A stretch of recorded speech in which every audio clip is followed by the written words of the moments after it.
Hare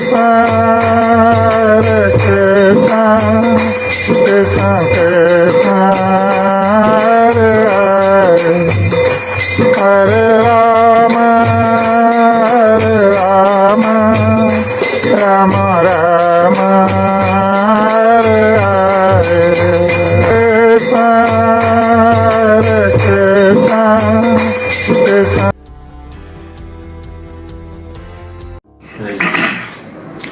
भक्ति की विधि। श्रवणादि क्रियातार स्वरूप लक्षण तटस्थ लक्षण उपजाए प्रेम धन। तो कल हम चर्चा कर रहे थे साधन भक्ति के बारे में। तो ये साधन भक्ति बताया गया था कि जो भक्ति इंद्रियों के द्वारा संपन्न किया जाता है और जिसके द्वारा कृष्ण प्रेम प्राप्त हो सकता है।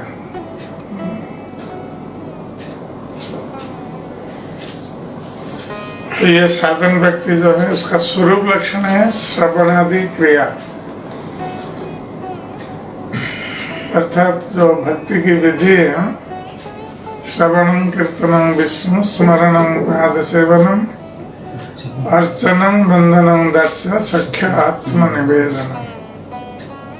जो नवधा भक्ति की बात श्रीमद् भागवत में बताई गई है कि भगवान की कथा का श्रवण करना और भगवान की कथा का कीर्तन और उनके नाम कीर्तन करना, भगवान का स्मरण करना और श्रवणम कीर्तनम विष्णु स्मरणम पाद सेवनम, भगवान की सेवा करना, उनकी अर्चना करना, पूजा करना, उनसे प्रार्थना करना और अपने को भगवान का सेवक मानकर उनकी सेवा में नियुक्त रहना और भगवान कृष्ण ही हमारे एकमात्र बंधु है, यह मानकर उनके चरणों में आत्मसमर्पण करना।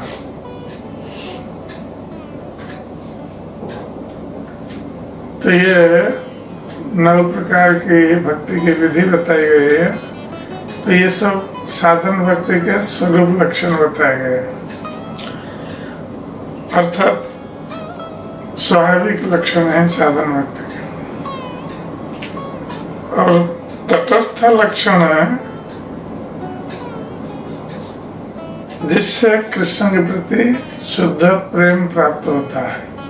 तो ये साधन भक्ति का उद्देश्य वही है कि नवधा भक्ति के पालन करने का उद्देश्य किस प्रकार भगवान कृष्ण के प्रति प्रेम उत्पन्न करना। नित्य सिद्ध कृष्ण प्रेम साध्य कबू न है, श्रवणादि शुद्ध चित्ते कराए उदय। तो कृष्ण के प्रति जो शुद्ध प्रेम जीवन के हृदय में ये नित्य रूप में स्थित है। यह ऐसी वस्तु नहीं है कि किसी अन्य स्रोत से प्राप्त किया जा सके। जब भक्त श्रवण और कीर्तन आदि विधियों से हृदय को शुद्ध करता है तब ये कृष्ण प्रेम स्वाभाविक रूप से जागृत हो उठता है।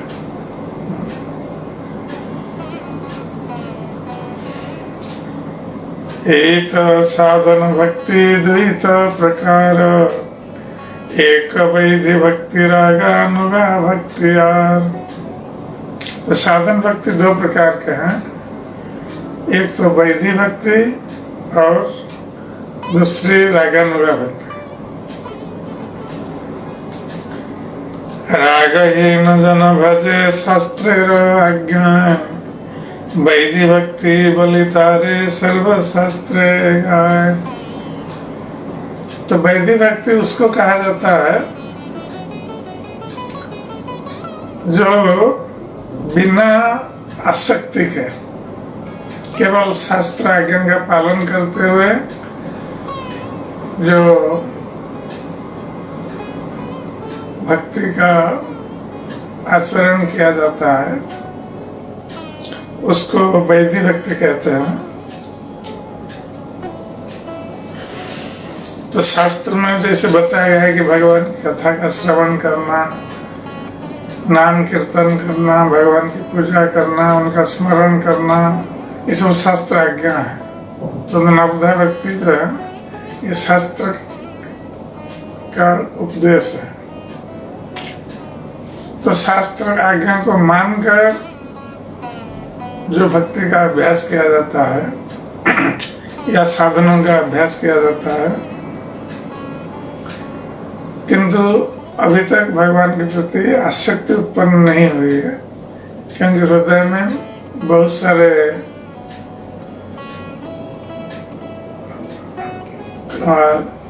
मैल ये जमा हुआ है, अर्थात कलमश, बहुत सारे कलमश हैं, जैसे काम, क्रोध, लोभ, मोह, मद, मात्सर्य आदि। तो इसलिए भगवान कृष्ण के प्रति आसक्ति उत्पन्न नहीं हो पाती है, किंतु ये वैधि भक्ति का अभ्यास करने से हृदय में ये कलमश धुल जाते हैं और भगवान कृष्ण के प्रति स्वाभाविक आसक्ति उत्पन्न होती है। तो इसको वैधि भक्ति कहा गया है। तस्माद् भारत सर्वात्मा भगवान हरीश्वरः श्रोतव्य कीर्तितव्यश्च स्मर्तव्यश्चित इच्छताम् अभयम्। तो ये श्री सुखदेव गोस्वामी ने महाराज परीक्षित से कहा था कि राजन, यदि आप भौतिक संसार में निर्भय होना चाहते हैं, मृत्यु भय से निर्भय होना, आजकल सभी लोग मृत्यु भय से भयभीत कोरोना के कारण। तो निर्भय होने का एकमात्र उपाय है, मृत्यु भय से बचने का एकमात्र उपाय है। तो सुखदेव गोस्वामी महाराज परीक्षित को सुखदेव गोस्वामी ने कहा था, क्योंकि परीक्षित महाराज उस समय शापग्रस्त होकर मृत्यु की प्रतीक्षा कर रहे थे। तो सुखदेव गोस्वामी ने कहा था कि हे भरतवंशी महाराज परीक्षित, जो पुण्य पुरुषोत्तम भगवान कृष्ण, जो कि मनुष्य के हृदय में परमात्मा के रूप में विद्यमान है और जो परम नियंता है और जो सारे जीवों के कष्टों को सदा दूर करने वाले हैं, उनका प्रामाणिक स्रोत से अर्थात भक्तों के मुख से उनके संबंध में श्रवण करना, उनकी महिमा का गान करना तथा उनका स्मरण करना ये आवश्यक है, यदि कोई मृत्यु भय से निर्भय होना चाहता है।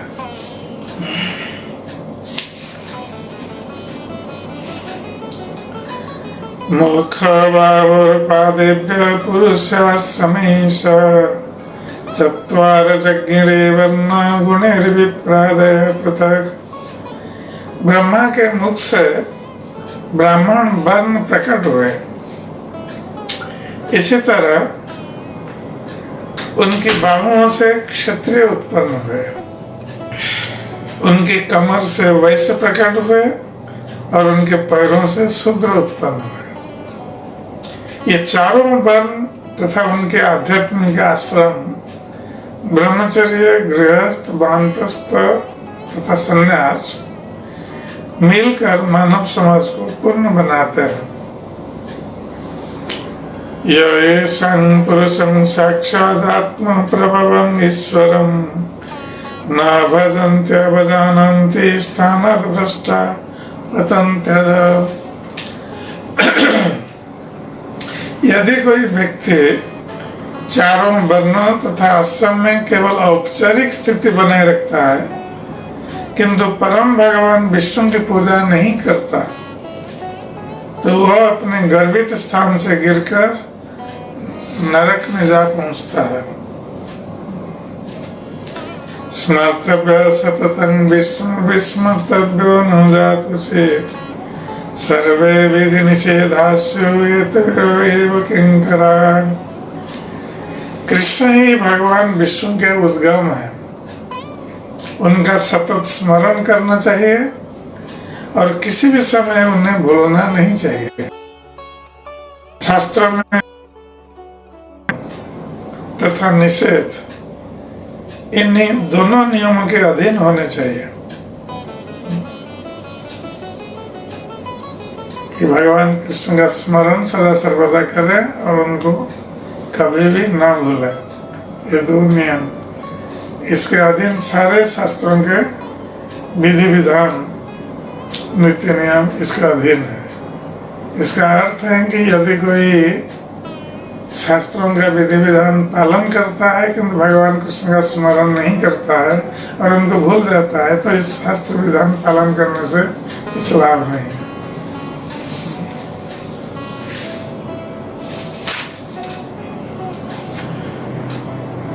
विविधांग बहुत विस्तार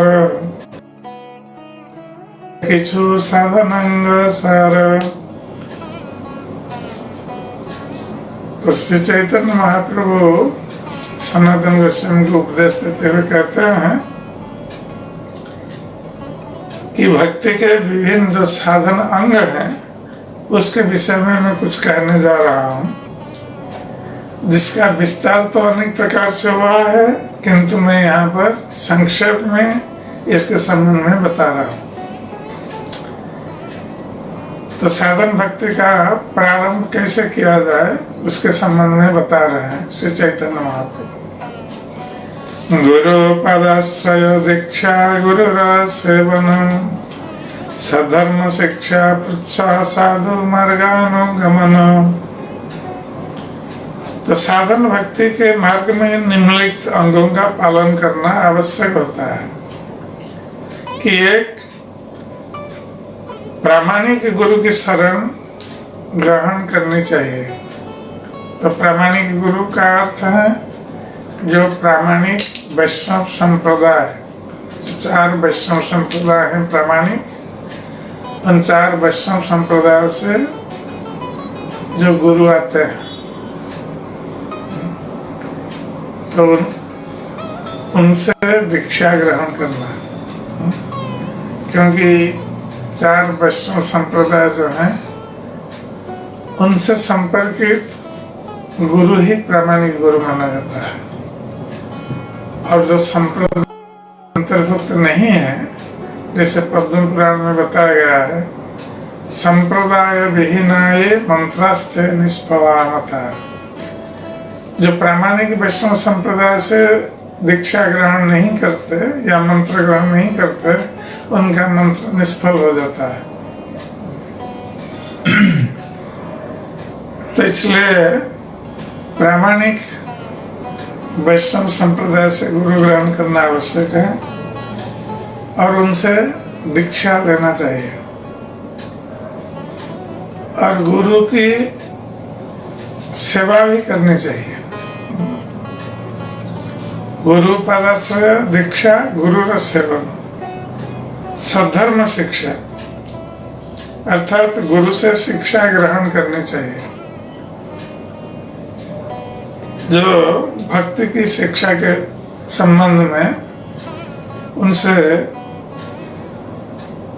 प्रश्न पूछना चाहिए और उनसे शिक्षा ग्रहण करना चाहिए।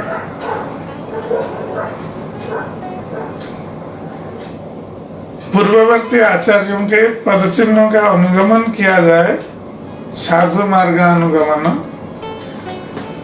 तथा गुरु द्वारा दिए गए निर्देशों का पालन किया जाए। तो ये साधन भक्ति के अंग बताए गए कि गुरु पदाश्रय दीक्षा, गुरु की सेवा गुरु से सत्य धर्म के संबंध में प्रश्न और उनसे शिक्षा ग्रहण करना और पूर्ववर्ती आचार्यों के पद चिन्हों का अनुगमन करके गुरु का निर्देश पालन करना चाहिए।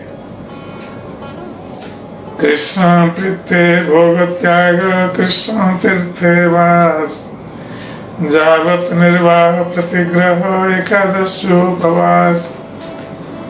तो भक्ति कैसे करना चाहिए, साधन भक्ति, इसके संबंध में श्री चैतन्य महाप्रभु सनातन गोस्वामी को उपदेश दे रहे हैं। तो पहले तो उन्होंने बताया कि गुरुपाद आश्रय आदि, और उसके साथ साथ भक्त को और क्या करना चाहिए न, कृष्ण प्रीत्य भोग त्याग,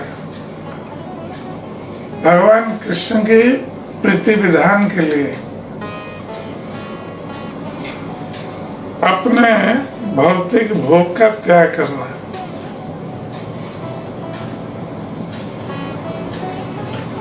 तो जिसमें भगवान कृष्ण की प्रीति है, तो उसके लिए यदि हमारे भोग को त्याग करना पड़े तो हम त्याग करें।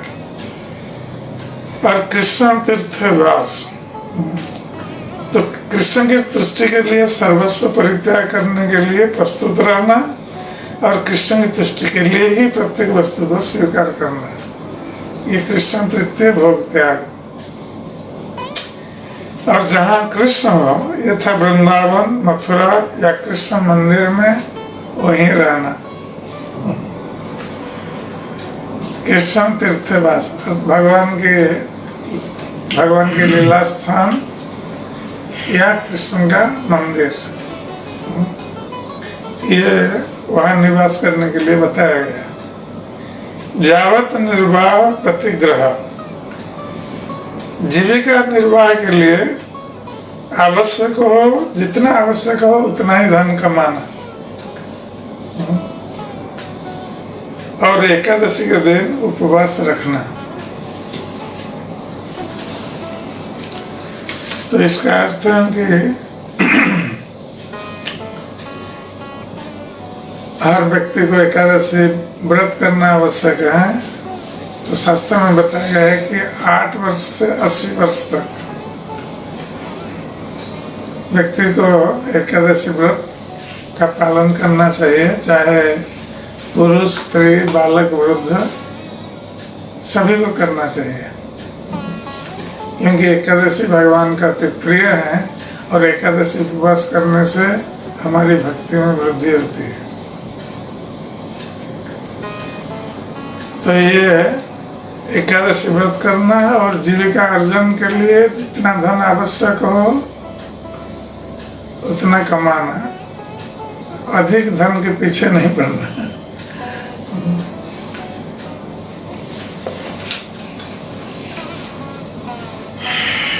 धात्र्याश्चत्थ गो विप्र वैष्णव पूजन सेवा नाम अपराधी दूरे विसर्जन। तो मनुष्य को चाहिए कि वो धात्री वृक्षों, बरगद वृक्षों, गौओं, ब्राह्मण तथा भगवान विष्णु के भक्तों की पूजा करे।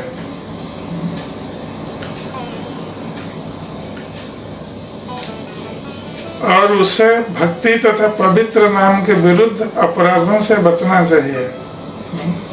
तो नामापराध जो है, नाम अपराध और सेवा अपराध, ये दोनों से बचना चाहिए। जो साधक हैं, साधन भक्ति का अनुसरण करते हैं, तो उनको सेवा अपराध और नाम अपराध से बचना चाहिए। इसके साथ साथ वैष्णवों की पूजा, गौओं की पूजा, ब्राह्मणों की पूजा, बरगद वृक्षों की पूजा, धात्री वृक्षों की पूजा, ये सब करना आवश्यक है।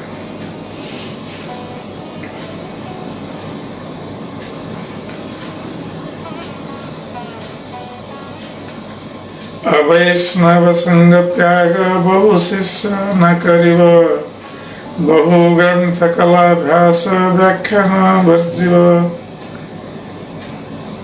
तो साधन भक्ति के ये 12वां अंग बता रहा है कि अभक्तों की संगति त्याग करना है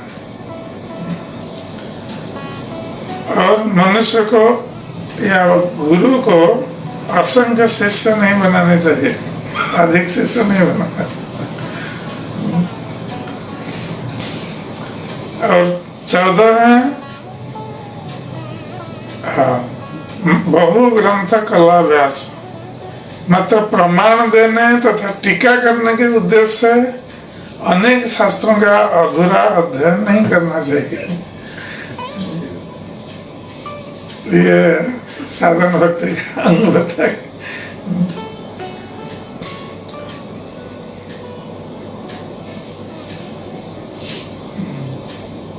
तो कभी कभी हम अपना पांडित्य प्रदर्शन करने के लिए सब बहुत ग्रंथों से हम उदाहरण देते हैं। तो ये भक्ति का प्रतिकूल माना गया है, इसलिए माना गया है कि इसमें अहंकार की वृद्धि होती है कि मैं बहुत जानता हूँ, बहुत शास्त्र हमने पढ़ा,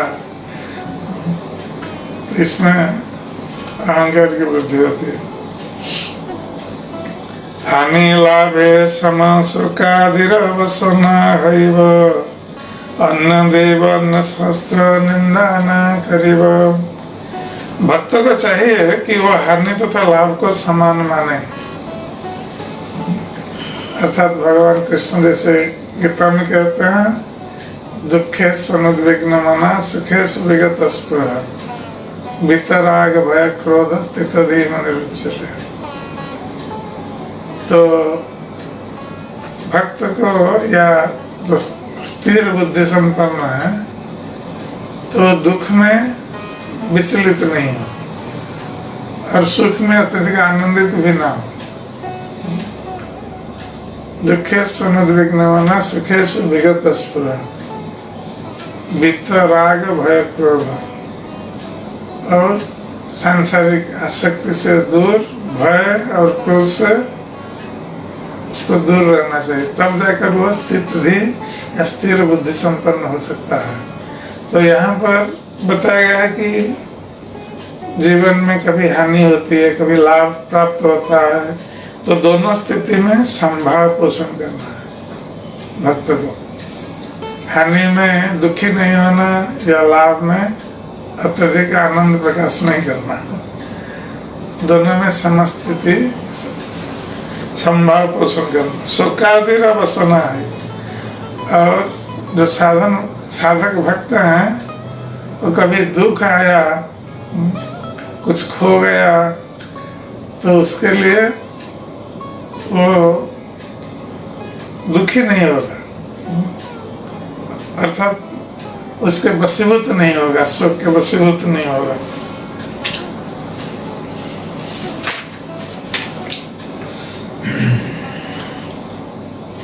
और भक्त को अन्य देवताओं की पूजा नहीं करनी चाहिए, किंतु फिर भी देवताओं का अनादर भी नहीं करना चाहिए, उनका सम्मान करना चाहिए।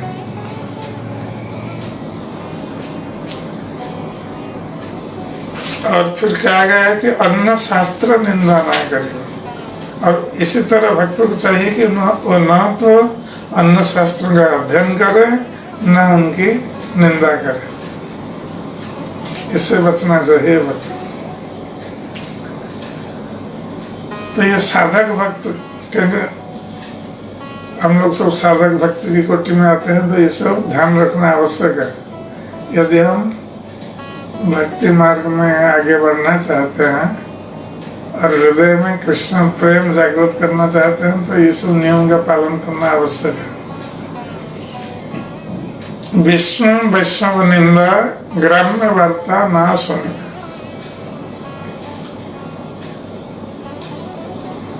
तो भक्त को भगवान विष्णु या उनके भक्तों की निंदा कभी नहीं सुननी चाहिए।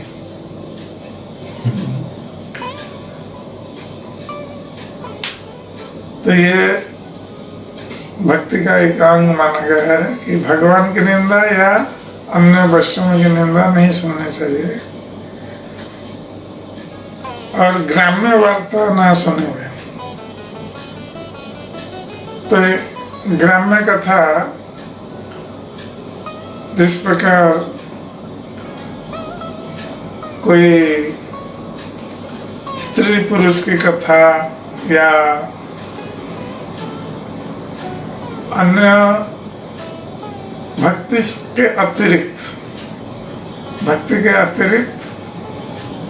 अन्य जो भी भौतिक विषय उसके संबंध में जो चर्चा है और उसमें लोग आनंद लेते हैं उस चर्चा में, उससे भक्त को बचना चाहिए।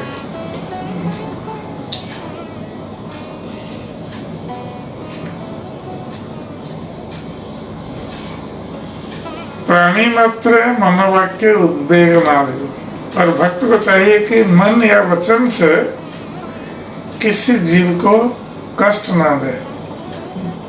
मन और वचन वाणी के द्वारा भले ही कितना ही तुच्छ क्यों ना हो। श्रवण कीर्तन स्मरण पूजन वंदन परिचर्या दास्य सख्य आत्मनिवेदन। तो ये भक्ति में जो करणीय कर्म है, नवधा भक्ति की बात अभी हम चर्चा कर रहे थे।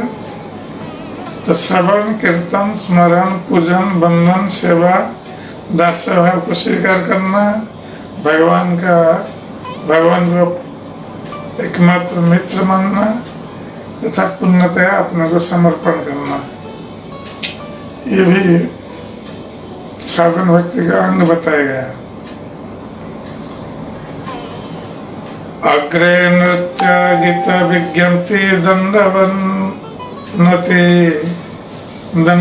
नति अभ्युत्थान अनुव्रजा तीर्थ गृहे गति। और भक्त को चाहिए कि अर्चा विग्रह के समक्ष नृत्य करे। ये भक्ति का अंग है, साधन भक्ति का अंग।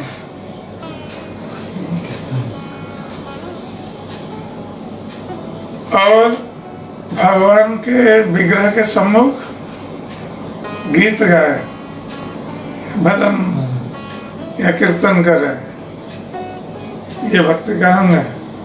विज्ञप्ति, और भगवान से अपने मन की बात कहें। दंडवत नति, उनको नमस्कार करें।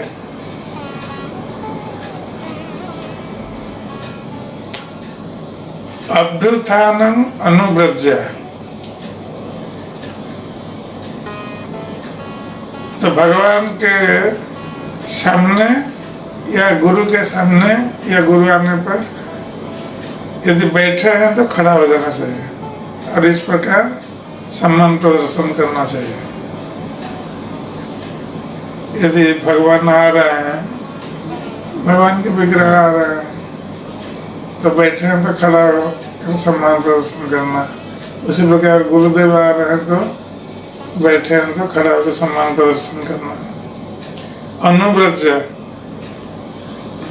और जब भगवान का प्रोसेशन चलता है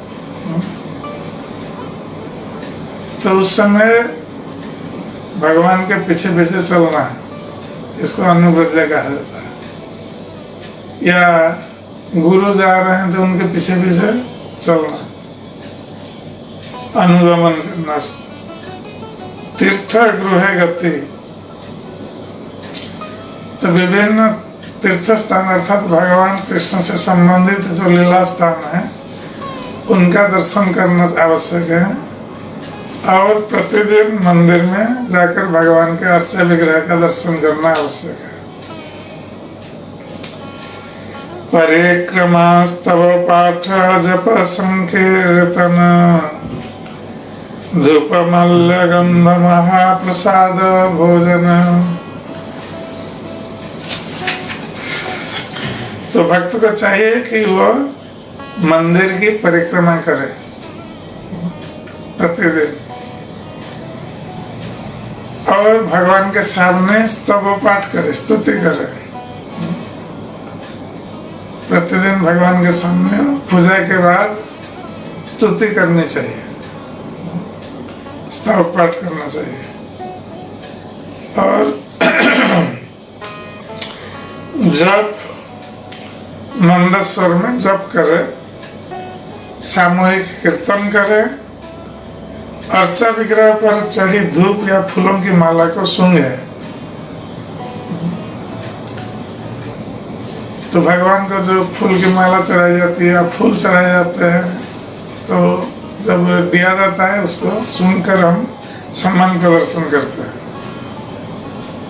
और महाप्रसाद भोजन, भगवान को जो भोग लगाए जाते हैं, प्रसाद का ही केवल भोजन करना है।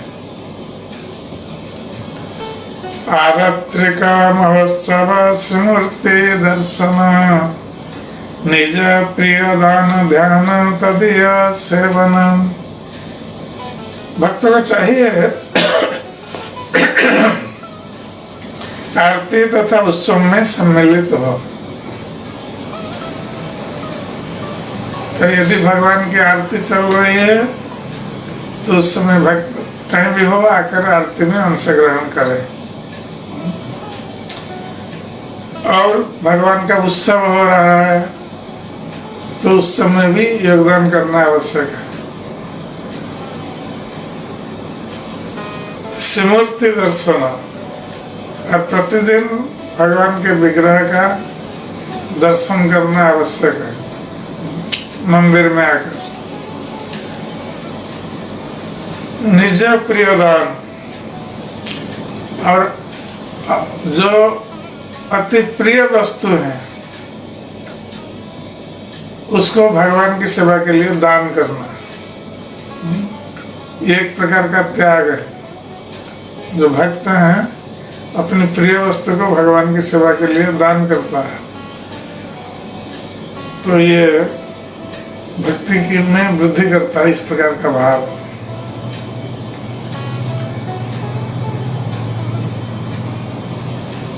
ध्यान तदीय सेवन, और अर्चा विग्रह का ध्यान करना भी आवश्यक है। तो ये जो स्मरण की बात कही जाती है कि भगवान का स्मरण करना, ये एक अच्छा अवसर है कि हम जब मंदिर में जाते हैं, विग्रह का दर्शन करते हैं, तो उस विग्रह के रूप पर हमें ध्यान करना चाहिए, तो उसी से हमारा स्मरण हो जाता है। ध्यान और स्मरण दोनों होता है। तो हम दिन भर अर्चा विग्रह का ध्यान कर सकते हैं। जिस अर्चा विग्रह के प्रति हम आकृष्ट हैं, हम उन्हीं अर्चा विग्रह के रूप का ध्यान सदा सर्वदा कर सकते हैं। ये सरल उपाय है ध्यान करने का या भगवान का स्मरण करने का। हो सकता है कि हम भगवान कृष्ण का ऐसे स्मरण नहीं कर पाएंगे, किंतु अर्चा विग्रह का स्मरण करना बहुत सहज है। और जिस विग्रह के प्रति हम आकृष्ट हैं, तो उनके रूप का स्मरण करना तो बहुत सहज है। तदीय सेवन, और भगवान के जो निजी जन है अर्थात भक्त हैं, या भगवान की सेवा में जो वस्तु प्रयोग में लाई जाती है, उसकी सेवा करना यह आवश्यक है भक्त।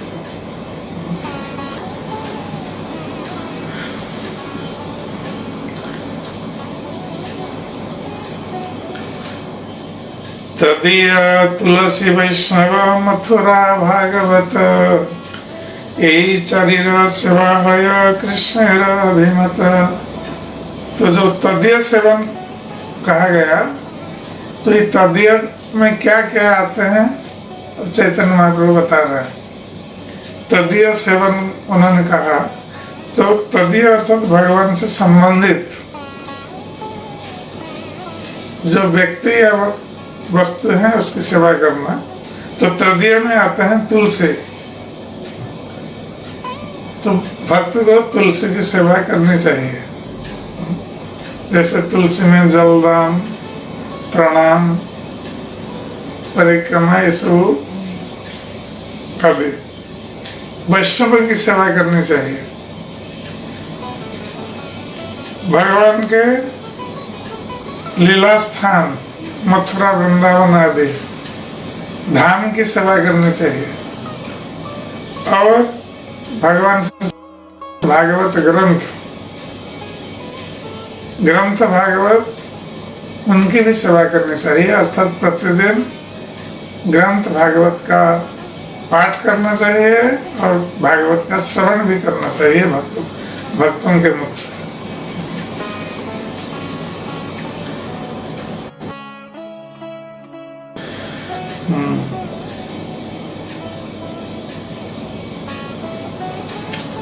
कृष्णार्थे अखिल चेष्टा तत्कृपावलोकन जन्मदिनादि महोत्सव लया भक्तगण। तो भक्त को चाहिए कि वो कृष्ण के लिए सारी चेष्टाएं करे। वस्तुतः हम अपने लिए सारी चेष्टाएं करते रहते हैं, अपने सुख के लिए। तो जो भक्ति मार्ग में आगे बढ़ना चाहता है तो ये सारी चेष्टाएं कृष्ण के लिए करे, कृष्ण को आनंद प्रदान करने के लिए, उनकी कृपा के लिए लालायित रहे। और इस प्रकार भगवान की सेवा करते हुए भक्त सदा सर्वदा भगवान की कृपा की कामना करे। सदा सर्वदा यही सोचे कि कब को भगवान कृष्ण की कृपा हम पर होगी। और भक्तों के साथ मिलकर जन्मदिनादि महोत्सव,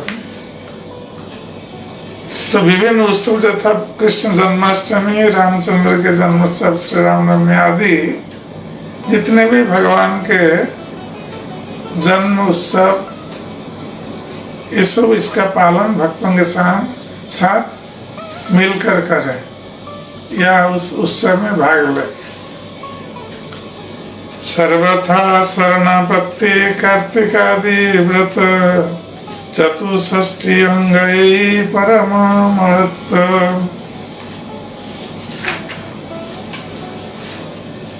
तो भक्त को चाहिए कि सभी प्रकार के कृष्ण की शरण में जाए। सर्वथा शरणापति, सदा सर्वदा कृष्ण की शरण में रहे, उनके आश्रय में रहे। और कार्तिक आदि व्रत करे। कार्तिक व्रत जैसे कार्तिक मास में विशेष व्रत रखा जाता है, तो कार्तिक व्रत का पालन करें। इस प्रकार ये साधन भक्ति के 64 अंगों का वर्णन चैतन्य महाप्रभु कर रहे हैं।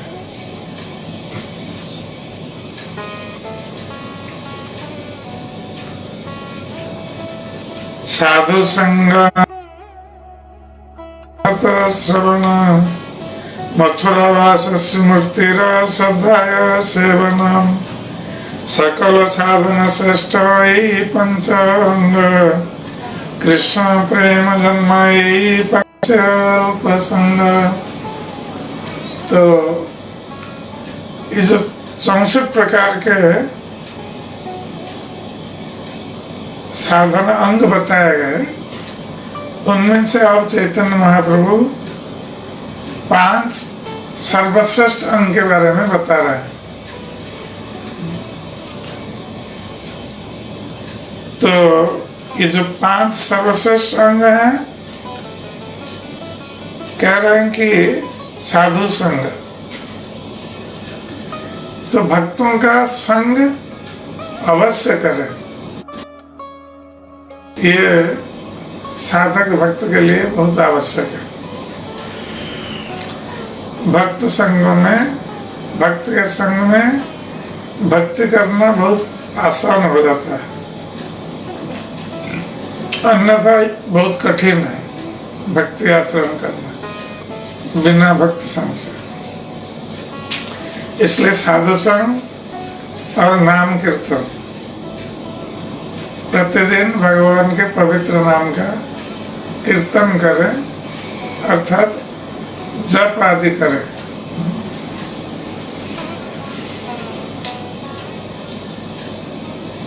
और भागवत श्रवण, प्रतिदिन भागवत का श्रवण करें।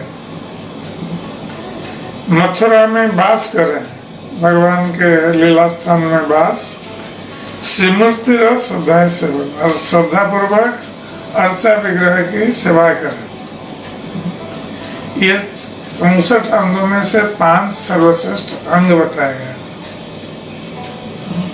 कि श्री विग्रह की सेवा ये प्रतिदिन भक्तों को करना चाहिए।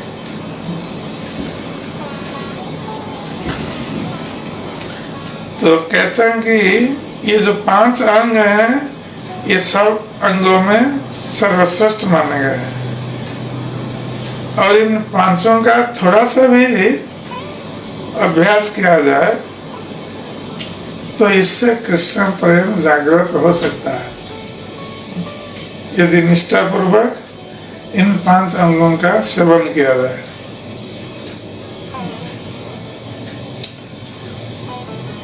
तो ये 5 अंग क्या क्या है? साधु संग, नाम कीर्तन, भागवत श्रवण, मथुरावास और अर्चा विग्रह की सेवा। ये 5 सर्वश्रेष्ठ अंग माने गए। बाकी अंगों का तो पालन करना है, किंतु उनमें से ये 5 सर्वश्रेष्ठ अंग ये प्रतिदिन पालन करना है। इससे हमारा हृदय शुद्ध होता है और हृदय में कृष्ण प्रेम उत्पन्न होता है। श्रद्धा विशेषतः प्रीति श्रीमूर्ति अंग से बने। अर्चा विग्रह के चरण कमलों की पूजा पूर्ण श्रद्धा तथा प्रेम सहित करनी चाहिए। ये कोई बाध्य होकर नहीं करना चाहिए, ये श्रद्धा पूर्वक करना चाहिए। यदि कभी कभी होता है भक्तों को सेवा दी जाती है और उनकी इच्छा नहीं है सेवा करने के लिए भार जैसा हो जाता है, तो उससे प्रीति उत्पन्न नहीं होगी उस प्रकार की सेवा से।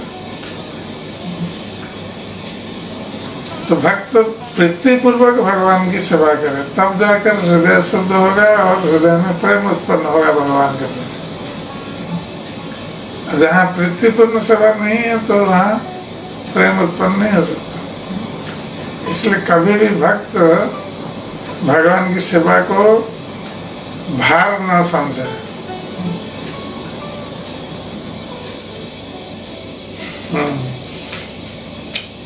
श्रीमद् भागवतार्थानां आस्वादो रसिकैष सजातीयाशय स्निग्धे साधु संगस्ततो वरे स्वतो वरे।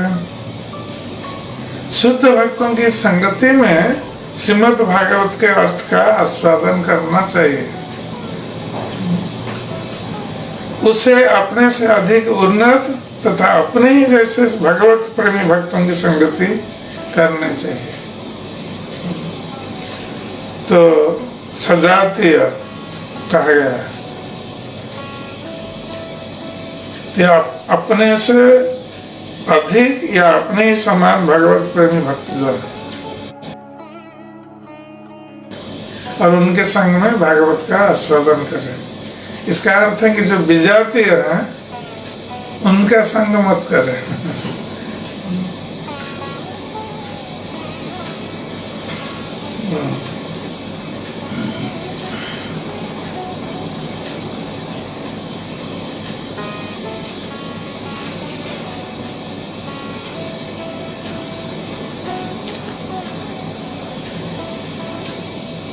तो यहाँ पर प्रभुपाद जी कहते हैं कि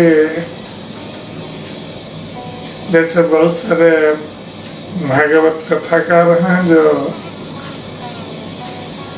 भागवत को पेशा के रूप में ग्रहण किए हैं और उससे अर्थ उपार्जन करते हैं। जो लोग कोई प्रामाणिक परंपरा में नहीं आते हैं तो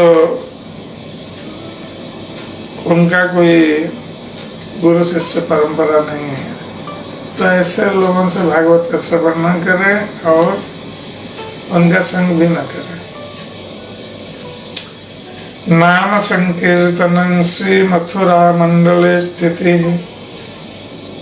भक्त को भगवान के पवित्र नाम का सामूहिक कीर्तन करना चाहिए और वृंदावन में निवास करना चाहिए। दुर्वाद्भुत वीर्यस्मिन् श्रद्धा दुरेस्तु पंचके यत्र स्वल्पोऽपि संबंधः सद्धियां भावजन्मने। इन पांचों सिद्धांतों की शक्ति अद्भुत और समझ पाना कठिन है। अपराध रहित श्रद्धा विहीन व्यक्ति भी उनसे थोड़ा भी संबंधित होने पर कृष्ण के प्रति सुप्त प्रेम को जागृत कर सकता है। तो ये जो 5 सर्वश्रेष्ठ अंग बताया गया है, तो कहा जा रहा है कि इसकी शक्ति अद्भुत है और इसको करने से यदि अपराध रहित होकर कोई इस प्रकार 5 अंगों का सेवन कर रहा है, तो कृष्ण के प्रति उसके सुप्त प्रेम स्वाभाविक रूप से जागृत हो सकता है। एक अंग साधे के साधे बहु अंग निष्ठा ले उपजये प्रेमेर तरंग। जब कोई व्यक्ति भक्ति में स्थिर हो जाता है, तो चाहे वो भक्ति की एक विधि को संपन्न करे या अनेक विधियों को, उसमें भगवत प्रेम की तरंगें जागृत हो जाती है। तो भक्ति की जो 9 विधियां हैं, नवदा भक्ति, उनमें से कोई एक अंग का पालन करे या सारे अंगों का, यदि निष्ठा पूर्वक वह पालन करता हो, तो उसमें भगवत प्रेम जागृत होना स्वाभाविक है। एक अंगे सिद्धि पाइल बहु भक्तगण अम्बरीशादि भक्तिर बहु अंग साधन। तो ऐसे अनेक भक्त हैं जो भक्ति की 9 विधियों में से केवल एक का पालन करते हैं, तो भी उन्हें चरम सफलता प्राप्त होती है। महाराज अम्बरीश जैसे भक्तगण 9 विधियों का सदैव पालन करते हैं और वे भी चरम सफलता प्राप्त करते हैं। श्री विष्णु श्रवणे परीक्षित भवद्वैपाय सखी कीर्तने बया सखी कीर्तने।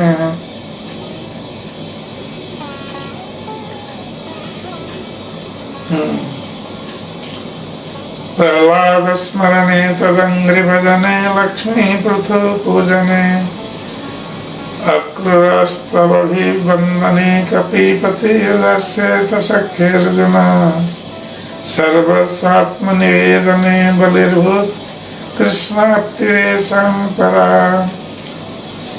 तो ये जो भक्ति के 9 अंग हैं, नवधा भक्ति है, तो इसका पालन कोई एक अंग का पालन कर सकता है। तो एक अंग में पालन करके सिद्धि प्राप्त होने वाले भक्तों का यहाँ नाम दिया गया है। चैतन्य महाप्रभु बता रहे हैं कि महाराज परीक्षित ने भगवान कृष्ण के चरण कमलों की शरण केवल सुनकर प्राप्त की, श्रवण करके। किससे? सुखदेव गोस्वामी से। और उसी प्रकार सुखदेव गोस्वामी ने केवल श्रीमद् भागवत सुनाकर उन्होंने पूर्णता प्राप्त की। प्रहलाद महाराज ने भगवान का स्मरण करके पूर्णता प्राप्त की। लक्ष्मी देवी ने महाविष्णु के दिव्य चरण दबाकर पूर्णता प्राप्त की, पाद सेवन। तो पाद सेवन में लक्ष्मी, महाराज पृथु ने अर्चा विग्रह की पूजा करके उन्होंने पूर्णता प्राप्त की।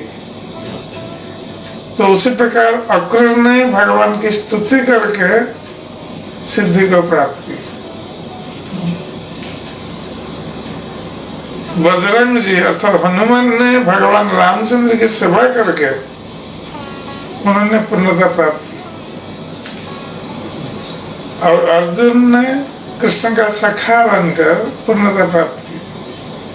बलि महाराज ने कृष्ण के चरण कमलों पर अपना सर्वस्व अर्पित करके पूर्णता प्राप्त की।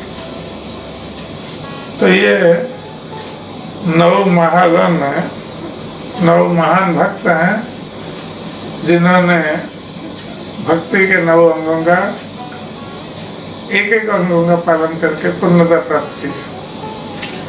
अब सारे अंगों का पालन करके अम्बरीश महाराज ने किस प्रकार पूर्णता प्राप्त की उसके संबंध में बता रहे। सवै मनः कृष्ण पदारविंदयो वचंसि वैकुंठ गुणानुवर्णने करो हरेर्मंदिर मार्जनादिशो श्रुतिं चकाराचित सत्कथोदये मुकुंद लिंगालय दर्शने दृशो तद्वृत्त गात्र स्पर्शेन्द्र संगमम् घ्राणं च तत्पाद सरोज सौरभे श्रीमत्तुलस्यारसनं तदर्पिते पादौ हरे क्षत्रपदानुसर्पणे शिरो ऋषिकेश पदाभिवन्दने कामं च दास्येन तु काम काम्यया जयत्वोत्तम श्लोक जनाश्रयारतिः। तो महाराज अम्बरीश सदैव अपने मन को कृष्ण के चरण कमलों में लगाते थे, अर्थात कृष्ण का स्मरण करते थे। सभी मन कृष्ण पदारविंद, भगवान कृष्ण के चरण कमलों का स्मरण करते थे। अपनी वाणी को वचांसि वैकुंठ गुणानुवर्णन, तो अपनी वाणी को भगवान वैकुंठ नाथ उनके गुण कीर्तन में लगाते थे। करो हरेर मंदिर मार्जनादिश, अपने हाथों को भगवान के मंदिर मार्जने में, मंदिर में झाड़ू लगाने में नियोजित करते थे। श्रुति चकाराचित सत्कथोदय, और अपने श्रवणों को, कानों को भगवान की कथा श्रवण में लगाते थे। मुकुंद लिंगालय दर्शने दृशो, और भगवान के श्री विग्रह के दर्शन में अपनी आंखों को नियोजित करते थे। तद्वृत्त गात्र स्पर्शेन्द्र संगमम, और भगवान के जो सेवक हैं उनके शरीर का स्पर्श करके, अर्थात उनके चरण स्पर्श करके या आलिंगन करके उनके गात्र अर्थात शरीर को वो सार्थक करते थे। घ्राणं च तत्पाद सरोज सौरभ है, और भगवान के चरण कमल की जो गंध है उसको आग्रहण करने के लिए अपनी नासिका को नियोजित करते थे। श्रीमत् तुलस्या रसनं तदर्पित, और भगवान के चरण में अर्पित जो तुलसी है उसको अपनी जिह्वा में अर्पण करके जिह्वा को इस प्रकार नियोजित करते थे। पादो हरे क्षत्र पदानुसर्पणे शिरो ऋषिकेश पदाभिवन्दने, और अपने चरण कमलों को भगवान के लीला स्थान में जाकर लीला स्थानों का दर्शन करने में नियोजित करते थे, और अपने मस्तक को भगवान के ऋषिकेश के चरण, भगवान के चरण कमलों में लगाकर अपने शरीर को सार्थक, मस्तक को सार्थक करते थे। कामं च दास्य न तो काम कामया, तो उनका इस प्रकार महाराज अम्बरीश ये सारी इंद्रियों को भगवान की सेवा में नियोजित करते थे और उनकी केवल भगवान की सेवा कामं च दास्य, भगवान के सेवक बनकर दास्य भाव से उनकी सेवा करना उनकी एकमात्र कामना थी।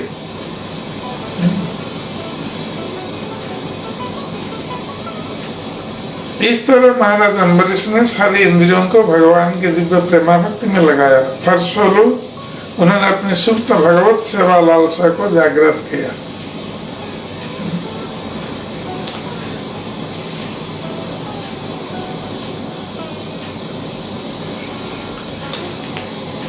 ठीक है, आज विश्राम देते हैं। हरे कृष्ण। हरे कृष्ण।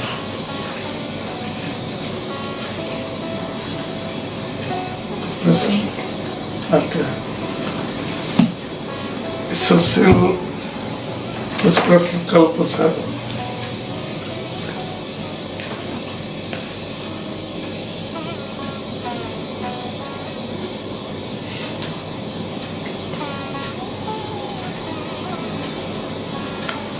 ये सुशील का प्रश्न है, IIT पटना है।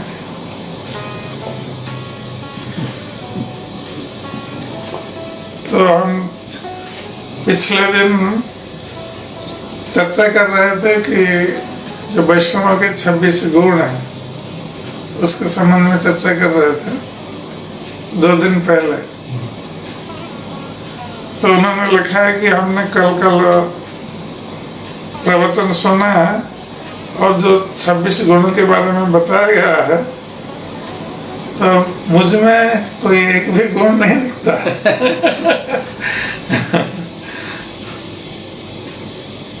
तो कैसे हम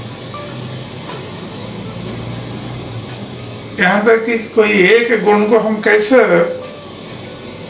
विकसित करें, ये उनका प्रथम प्रश्न है। तो जो भी 26 गुण बताए गए हैं, कम से कम उन गुणों में से किसी एक गुण पर हमें चिंतन करना चाहिए और हमें सदा सर्वदा एक गुण पहले लें। एक साथ हमें 26 गुण विकसित नहीं हो सकते, तो कम से कम एक गुण को लें और उस पर हम चिंतन करें, उस पर मनन करें और हमें क्या दुर्बलताएं हैं कि हम उस गुण को विकसित क्यों नहीं कर पा रहे हैं, उस पर हमें चिंतन करना चाहिए और उसमें उस गुण को विकसित करने में जो बाधाएं हैं उसको हम कैसे दूर करें, उस पर हमें सोचना चाहिए। तो यदि हम चेतनशील रहेंगे उस गुण को विकसित करने के लिए और सदा सर्वदा अपने दुर्गुण को दूर करके कैसे वो एक गुण को हम विकसित करें, हम चेष्टा करेंगे प्रतिदिन और हर समय उस पर हम चिंतन करें और प्रयास करें और कृष्ण से, गुरु कृष्ण से प्रार्थना करें, तो गुरु कृष्ण की कृपा से यदि हम निष्ठापूर्वक भक्ति के साधन अंगों का पालन कर रहे हैं तो धीरे धीरे गुण विकसित हो जाएगा। वस्तुतः यदि हम निष्ठापूर्वक साधन अंगों का पालन करते हैं तो धीरे धीरे ये गुण आ जाएंगे। उसके लिए हमें प्रयास करने की भी आवश्यकता नहीं होती। ये जो 26 गुण बताया गया है, यदि हम निष्ठापूर्वक भक्ति के साधन अंगों का पालन कर रहे हैं तो ये गुण अपने आप विकसित होंगे। धीरे धीरे हमारा हृदय शुद्ध होते ये गुण अपने आप विकसित होंगे। केवल एक गुण नहीं, ये सारे गुण विकसित हो सकते हैं निष्ठापूर्वक पालन करने से। फिर भी हम इन गुणों पर चिंतन कर सकते हैं और हम अपने हृदय में जो बाधाएं हैं उसको कैसे हम दूर करें, हमें जो दुर्गुण है उसको कैसे दूर करें, उस पर हम विचार करें और प्रयास करें उसको दूर करने के लिए। अब निष्ठापूर्वक हम पालन करें भक्ति के अंगों का, तो धीरे धीरे ये गुण विकसित हो जाएंगे।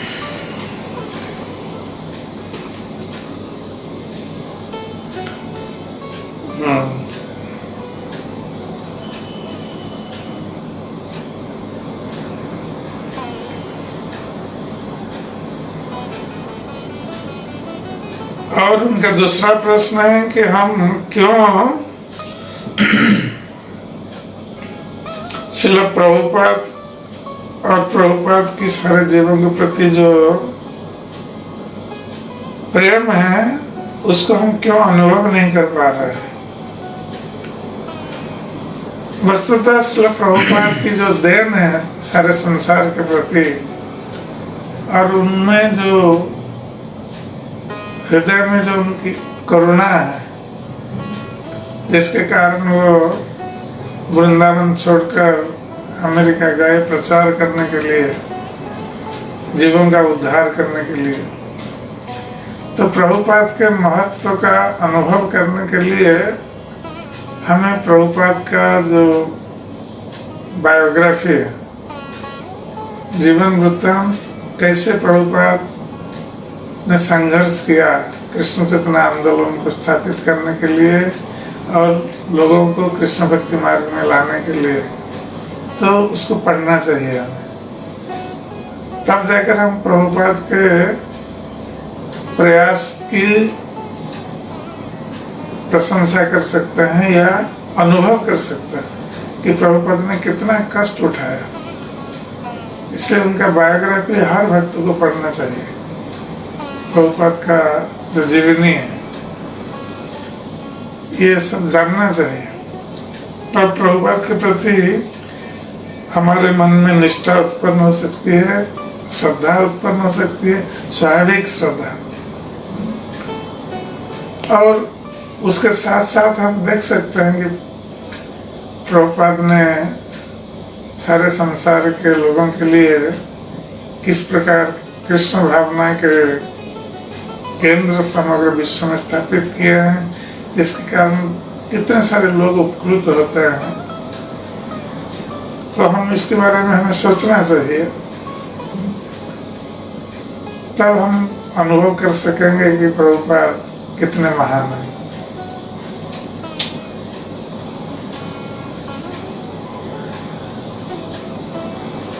और किस प्रकार प्रभुपाद के प्रति और आपके प्रति हम दृढ़ विश्वास उत्पन्न कर सकते हैं। तो यही हम प्रभुपाद के संबंध में जाने, गुरुदेव के संबंध में जाने, उनकी चेष्टा कृष्ण चेतना प्रचार करने के लिए उनका जो परिश्रम, उनकी चेष्टाएं और उनका त्याग, इसके संबंध में हम यदि विचार करें तो स्वाभाविक रूप से हमारे मन में उनके प्रति श्रद्धा उत्पन्न होगी और हम उनकी सेवा कर सकते हैं।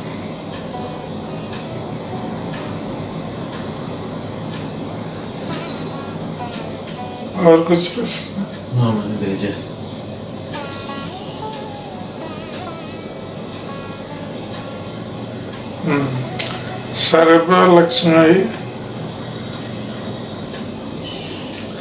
सर्वलक्ष्मी देवीदासी, हैदराबाद।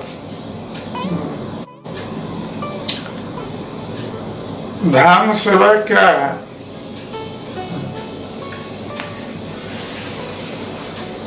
तो धाम की सेवा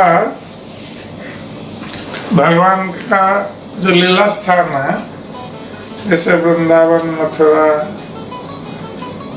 जगन्नाथपुरी, मायापुर, तो भगवान का सब लीला स्थान है। तो धाम की सेवा कई प्रकार की हो सकती है। धाम की सेवा में ऐसे देखा जाता है कि बहुत सारे लोग ये परिक्रमा मार्ग में झाड़ू लगाते हैं,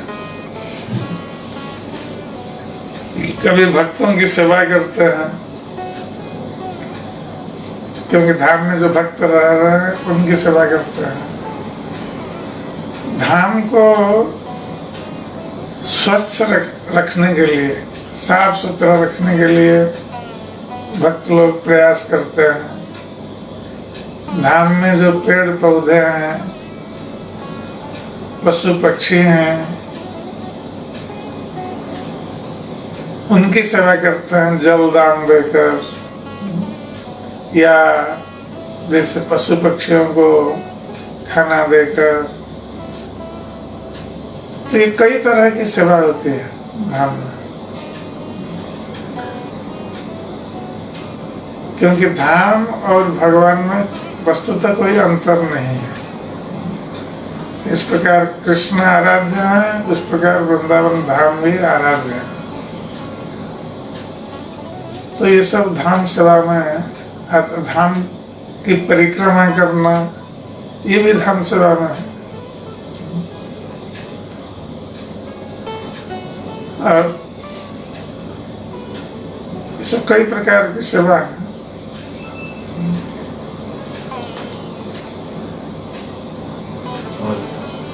और दशरथ दास गुड़गांव।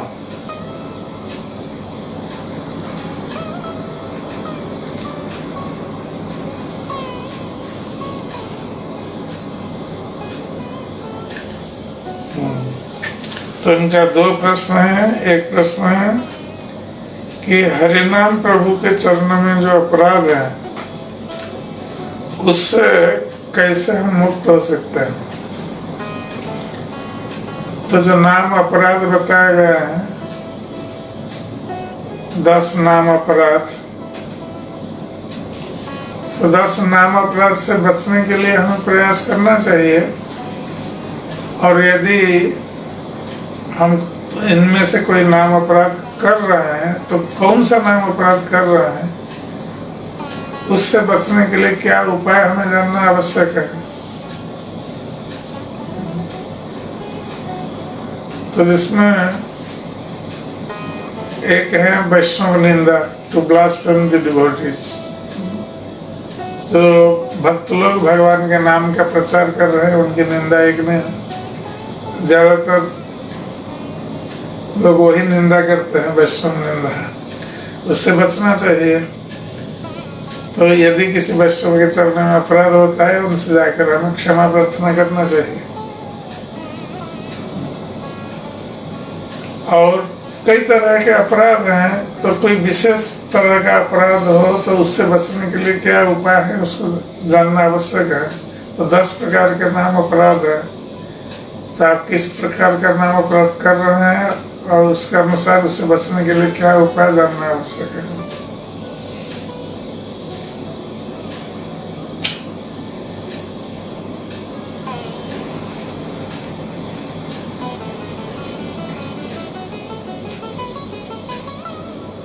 और दूसरा है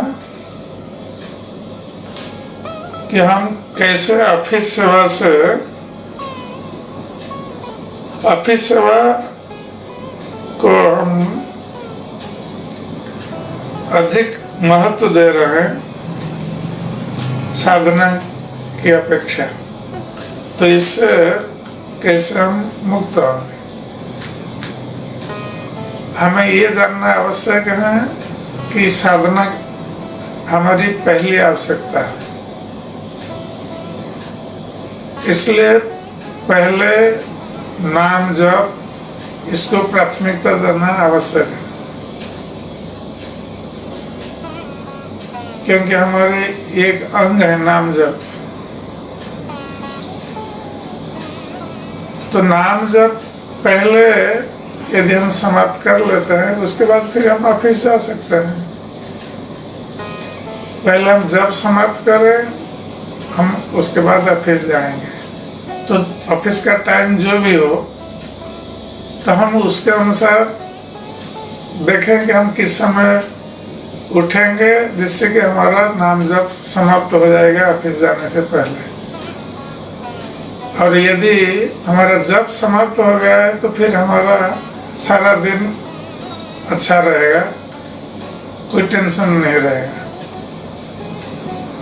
और बाद में ऑफिस से आने के बाद फिर हम शास्त्र का अध्ययन आदि कर सकते हैं, बाकी जो हमारी साधना है या लेक्चर सुनना,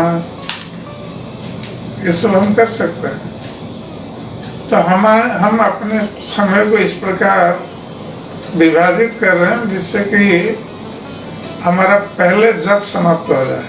जप पर पहली प्राथमिकता है, क्योंकि अधिकतर लोग यही करते हैं कि जप समाप्त नहीं करते हैं, बाद में रखते हैं, फिर ऑफिस से आकर जप करते हैं। उस समय वो थके हुए होते हैं, उस समय जप नहीं होता, नींद आती है। तो इस प्रकार ये लोग जप भी अच्छी तरह समाप्त नहीं कर पाते हैं। तो जप को पहले सुबह समाप्त करके ही ऑफिस जाए तो सबसे अच्छा है।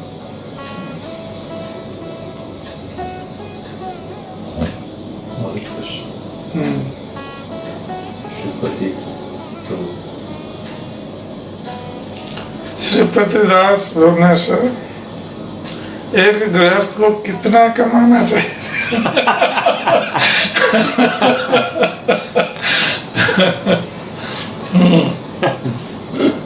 और कितना जरूरत है? उसके बाद फिर मुझे समझ में नहीं आ रहा है कि इसका अंत कब होगा।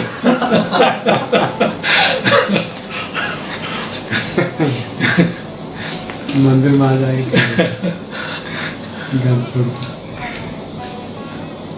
तो हमें ये देखना चाहिए कि हमारी सर्वनिम्न आवश्यकताएं क्या क्या है, उसके अनुसार हम देख सकते हैं कि हमारी ये आवश्यकताएं हैं और कुछ हमें भविष्य के लिए भी रखना है, इमरजेंसी के लिए, और कुछ भगवान की सेवा के लिए भी दान करना है। एक गृहस्थ का प्रथम कर्तव्य है कि वो जो भी काम करता है उससे पहले भगवान की सेवा के लिए रख देना चाहिए, दान के लिए। उसके बाद फिर अपनी जो आवश्यकता है उसको देखना है और कुछ इमरजेंसी के लिए, भविष्य के लिए भी संचय करना है। तो उसके अनुसार हम देखेंगे कि हमारी क्या आवश्यकता है, कितनी आवश्यकता है, और जिससे हमारा ये सब काम चल जाता है, फिर हम अधिक उपार्जन के लिए प्रयास न करके हम भगवान की सेवा के लिए समय प्रदान करें। तो ये हर गृहस्थ को देखना चाहिए। हम बता नहीं सकते कि इतने में चलो गृहस्थ का काम हो जाएगा। तो सर्वनिम्न आवश्यकता जो शास्त्र में बताया गया है, हम जितना होने पर हमारा काम चल जाएगा। हमें कोई ऐश्वर्यपूर्ण ढंग से लग्जरियस वे में समय बिताना नहीं है, जितना काम होने पर चल जाता है बस। हमें कंपटीशन किसके साथ नहीं करना है कि उसके पास इतना पैसा है, हमारे पास कम पैसा है। ये कंपटीशन नहीं करना है। लोगों की अलग अलग आवश्यकताएं होती है। कुछ लोग अनावश्यक रूप से अधिक कमाते हैं और उसका खर्च सही ढंग से नहीं करते हैं, गलत ढंग से करते हैं। तो हमें उससे बचना चाहिए।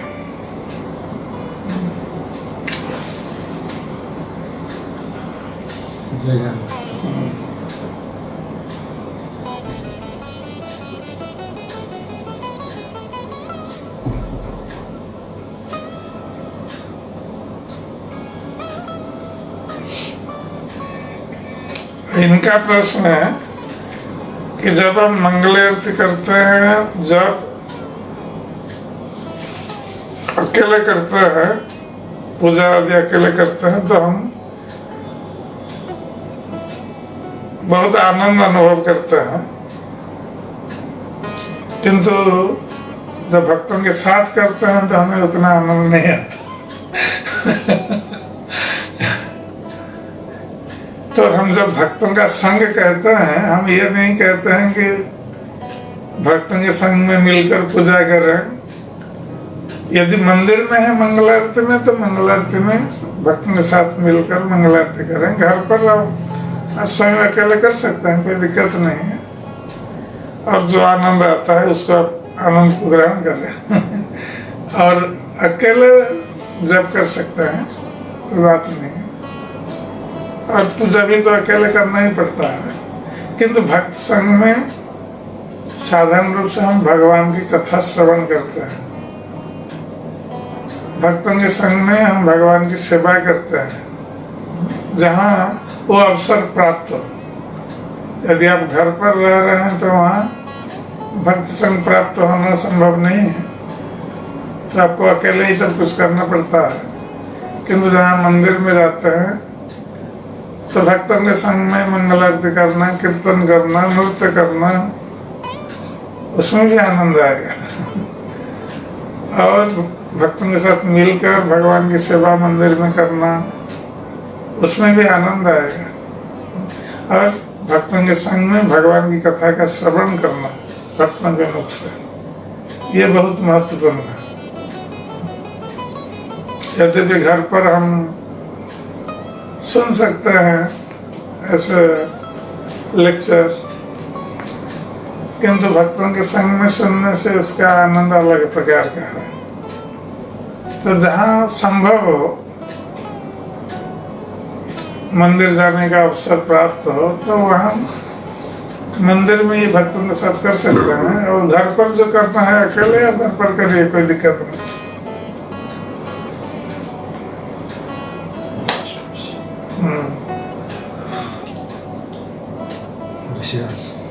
ऋषिराज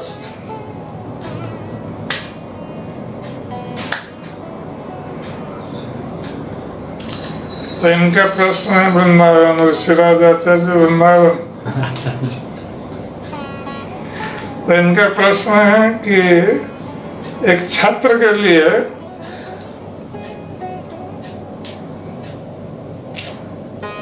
कैसे वह कृष्ण के प्रति अधिक आसक्त हो सकता है।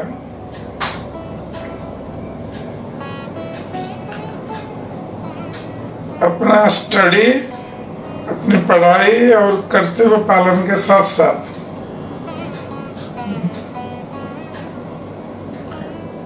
छात्रों के लिए ये बहुत सहज है।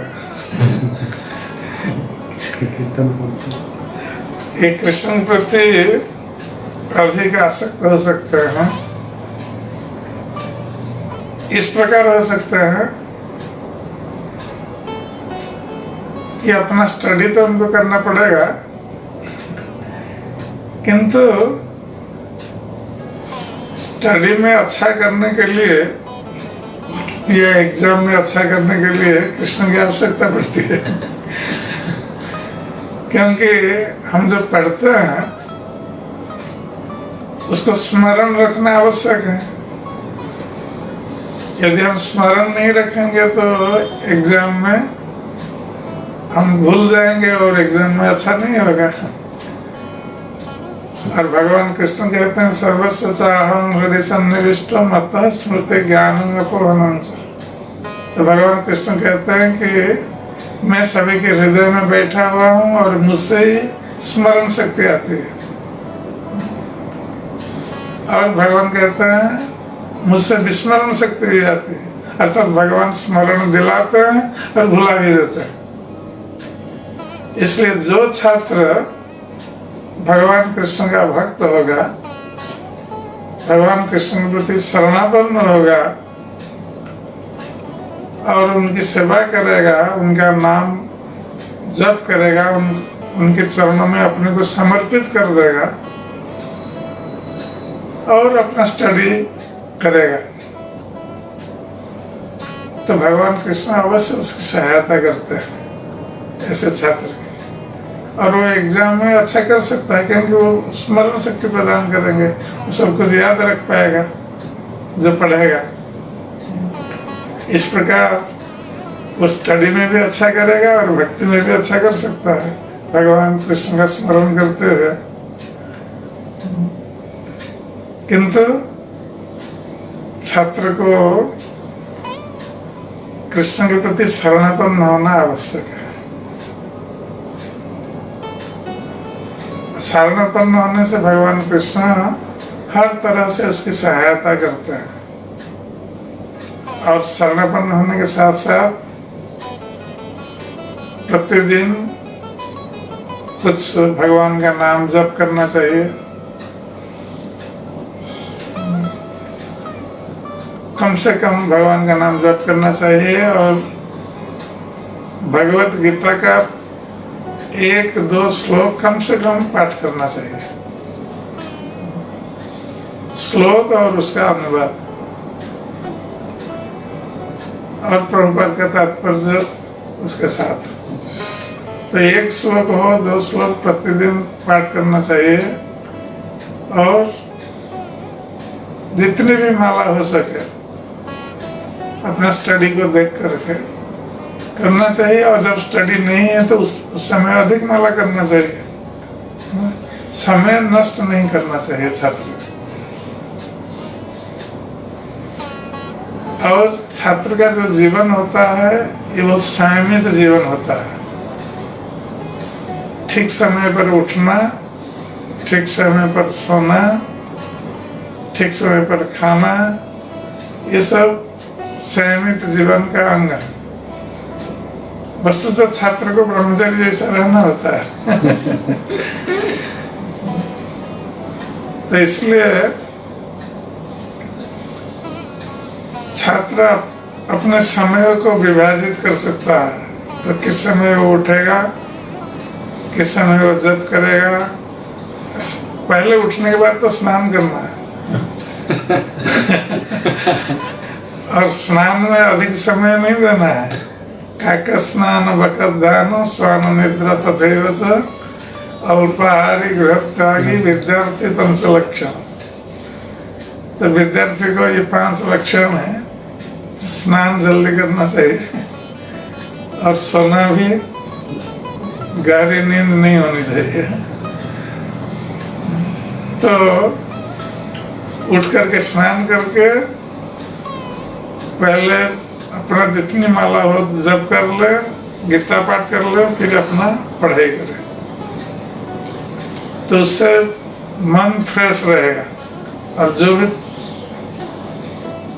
पढ़ाई करेगा वो सब स्मरण रहेगा, अच्छा रहेगा, सारा दिन अच्छा रहेगा, मन नियंत्रित रहेगा, और सदा सर्वदा कृष्ण के ऊपर निर्भरशील होना है हर स्थिति में। कहीं कुछ भी असुविधा हो कृष्ण को बोलना, पुकारना, तो ऐसा लगेगा कि कृष्ण हमारे साथ है, कृष्ण हमारे सहायक है। तो इस प्रकार छात्र आगे बढ़ सकता है और उसका जीवन बहुत सुखमय हो सकता है। बचपन से यदि कृष्ण शरणागति का अभ्यास करे छात्र, तो उसका सारा जीवन बहुत अच्छा हो सकता है। वो भगवान कृष्ण की सहायता प्राप्त कर सकता है और जीवन सुखमय हो सकता है। हरे कृष्ण। हरे कृष्ण।